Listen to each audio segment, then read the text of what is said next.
Hi, my name is Dr. Felucia, and I'm a licensed psychologist. And in today's video, I'm going to be answering the question, why do spiritually abusive people love using cliches?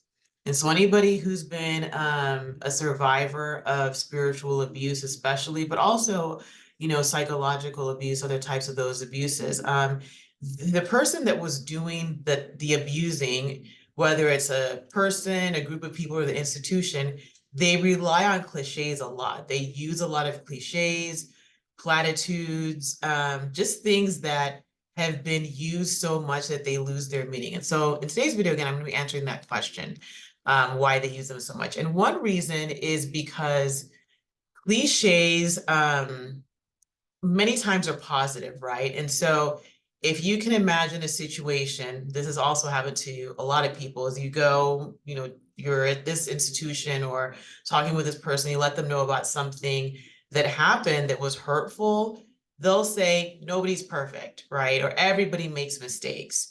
And what that does is it not only does it diminish what you are going through, it puts you on the defensive. And that's not a good position to be in, especially if you are going through abuse. When you're on the defensive, you're really thinking about, you're focused on kind of like defending yourself, whether it's a perception of you or defending yourself against real hurt. And so it makes it difficult for you to analyze properly when you are constantly on the defensive. And so and again, everyone uses cliches. So I always tell everyone, when you watch these videos, you have to think in nuanced ways. You can't try to find exception to every rule and whatnot. So yes, we all use cliches, and no, that doesn't mean you're spiritually abusive. But in this situation, the spiritually abusive person is using that cliche to put you on the defensive. And so that you might respond like, well, of course, I know everyone makes mistakes. No, I make mistakes. I know that no one's perfect. Neither am I. And when you're doing that, it is now putting you on the defensive, and you're less able to analyze what is actually being said and how it's affecting you. Okay, so the first reason, defensiveness. The second thing I like to refer to as moving the goalpost. And so if you think about a cliche, it's so overused, again, it means nothing. And so when somebody says, I'll think of another cliche, let me think of one. Okay, we have to extend grace in the situation, right? Or give people grace. What exactly does that mean, right? If we were to come up, all sit in a room and there was a situation going on and we are told, well, you have to give people grace. Like, what would that look like? What does that even mean, right? And we're going to have different meanings based on our experiences and whatever is happening at the time. So I want you to think about it. However, when people use these cliches and these people are spiritually abusive, they're using that to create their own meaning. And it's kind of like a subtle way of pushing their agenda. So I was reading a very sad story about spiritual abuse that happened, I think, on a college campus. And the spiritually abusive person, who was engaged in a lot of inappropriate behavior with others. They said when they're bringing this person on, because some people had concerns, and people were like, "Oh well, everyone needs grace." And so if you are like, well, I don't want this person on staff or whatever, then it makes you, I talked about the defensive thing before, but it makes you kind of seem like you're not for helping people. And then giving people grace in that situation meant letting somebody who had a prior history of violating people to do that again, right? And I don't think that is grace at all. But when people say these things, well, we have to use grace, we have to give people a second chance, they're defining what that second chance is. They're defining what grace looks like. And so in essence, because a cliche is vague, they get to control the narrative around it and control what it means. Remember that something I say about spiritually abusive people and institutions, at the root of it, it's all about control and entitlement. And so that is what is going on here. So also, I wanted to encourage you, if you are liking what you see on this channel, I encourage you to please subscribe, comment, and share. What that does is it helps get this video out to other people who are similar to you, who may benefit from or enjoy the content. So if you haven't already, please give the video a thumbs up, share it with some people that you think might benefit from it, and also comment in the comment section. All right, so the first things that I talked about before being defense, cliches put us on the defensive, and it also gives the person giving the cliche control over the definition of what that thing is, okay? Another thing that cliches do is that they cause a lot of confusion, right? And so when we think about confusion, when we're trying to make a decision or when we're trying to understand something, the last thing we need is maybe some vague platitude about this is what we should do or this is what we shouldn't do and this and this and that. It creates confusion, right? And an example I would give is, let's say you're trying to solve like some complex theorem in math, right? And you get this really difficult question and you go to the professor and you say, well, I'm really having trouble with this. And they tell you, well, guess what? 2 + 2 is 4. Well, we all know that 2 + 2 is 4, right? That doesn't answer that specific question. So you're thinking you're probably going to be confused, right? And so again, when there's confusion, it makes it easier for spiritually abusive people and institutions to take control. Because again, we don't know what one has to do with the other. If someone just throws in a cliche, it may have nothing to do with the situation at hand. That's something to remember. Another thing, just looking at my notes here, that's important to remember is that when people use cliches, especially spiritually abusive people. In fact, I'm talking about spiritually abusive people now, or any kind of abusive people. Abusive people tend to be deeply, deeply insecure, right? And sometimes for some people, that insecurity is so deep that they themselves are unwilling to confront it, right? So they're like, oh, I can't, they're in their psyche, like they just can't confront that. And they can't come to terms with their deep feelings of insecurity and just not liking themselves. And so in this case, what this does is it makes them look competent, right? Let's say all of us are struggling over an answer as to how to handle something, or maybe we are going through something really challenging. We talk to a trusted leader who ends up being spiritually abusive. By them giving you a cliche, it makes them look like, just makes them look better. It makes them look like they know what they're talking about and that they are in control of the situation. Instead of just saying, you know what, like, I know this is a really hurtful situation.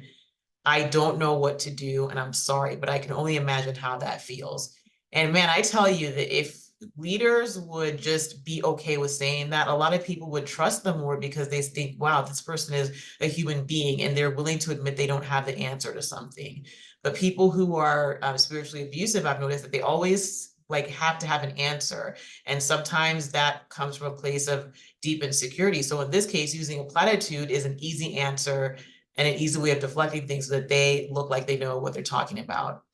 Another thing that cliches do when spiritually abusive people are looking at them or using them rather, is it gives a perception of like being more spiritually enlightened, being more spiritually mature. Someone wrote in one of the comments section before about how just, I think things like toxic positivity and just being in certain environments, being unbothered about things is equated with spiritual maturity.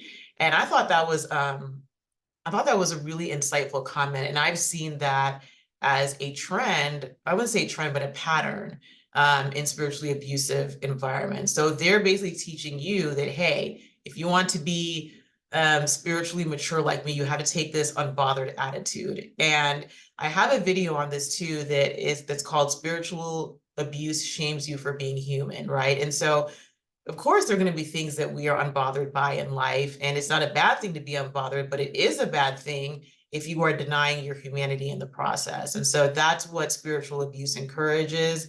And sometimes, I've even met people before, they claim to have this level of unbotheredness, but they are in fact very bothered and not in touch with their humanity. And so we have to be careful, because those cliches, let's say you say something like, well, everyone deserves a second chance, or, God is love, or, we just have to love everybody right where they are. It sounds good, right? And that person sounds like, hey, I know what I'm talking about. And it's implied that they do that. You may have concerns about this person or not like them for whatever reason. But for me, I believe that we should just love everybody. And loving everybody doesn't mean liking everybody. I'm sure you know where I'm going with this. So anyway, those are the things that that using cliches will do. And so I'm gonna look at my notes. I'm gonna review them again. Cliches, what they do is they put you on the defensive.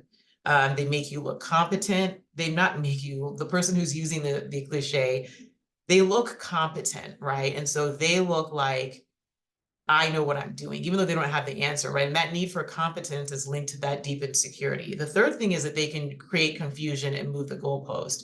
You know, if we say loving people is letting us walk all over us, that's, you know, the spiritually abusive person actually can say that or can advocate for that because they're using a platitude or a cliche about love. So they can go on to say, well, yeah, you know, we have to love everybody. And that means, you know, even if they just keep allowing that mistreatment. Now, they're not going to say that, but they are going to imply that by their repeated use of these cliches. And I just want to emphasize, you know, spiritually abusive people and institutions, they really have, they can weaponize through language, and I'll probably do another video on that in the future, but that language is really telling you, it's really a way of control anyway. So I won't go too much into that, but even the language of that and using love, it basically says, if you disagree with me, you're not a loving person. And that goes on to the next point, which is, you know, it makes them look more spiritually advanced, right? And so more enlightened, especially if they're taking the route of advocating for being unbothered, right? And so, well, things don't affect me, so I'm more spiritually mature than you. You know, it creates a distraction from the real issue at hand, and I've talked about how that happens.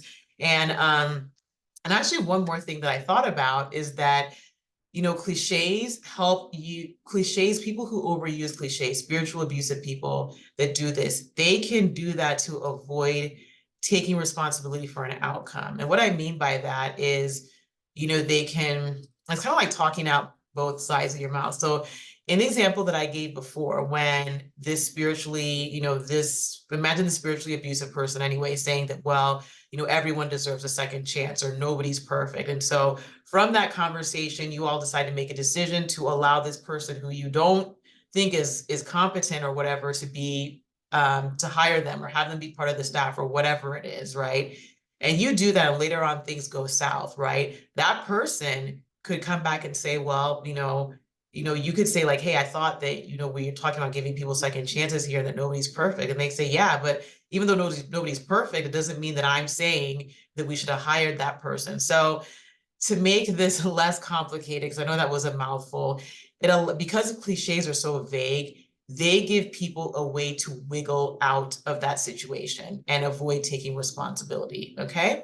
So a couple more things. I really hope you all watch this to the end, but how do we deal with stuff like that, right? I'm not going to go too much into that, but one thing that you can ask yourself or ask that person is this cliche getting to the root of the issue?